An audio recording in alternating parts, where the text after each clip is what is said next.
In chapter 23 of Dracula, Seward on October 3rd describes Van Helsing as he tries to prepare Harker by giving Dracula's backstory. In life, he was a fearless military commander and brilliant scholar. His consciousness persisted beyond death, and he has spent centuries amassing power. But Dracula has now been outmaneuvered by sterilizing the boxes of Earth. Mina sends the men a telegram informing the men that Dracula is on his way from Carfax.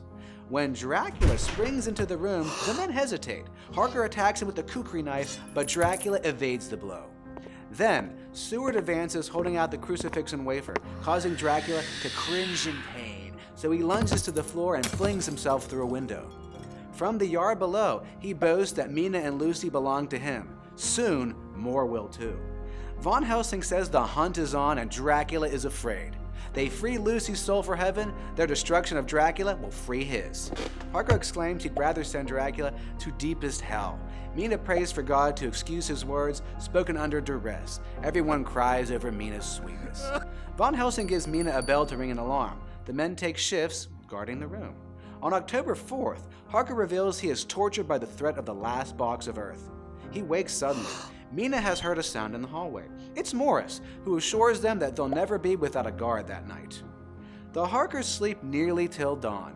Mina asks to see Van Helsing, wanting to be hypnotized. When he does, Mina describes being below deck on a sailing ship. Van Helsing states Dracula is like a fox gone to ground, but they must find him because he can live for centuries and his blood is in Mina. When Mina grasps the implications, she faints.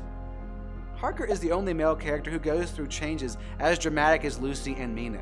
He starts as a fit young lawyer, but loses his resolve after being captured in Dracula's castle. After learning these events were real, he quickly regains his confidence, further strengthened because of Dracula's attacks on Mina.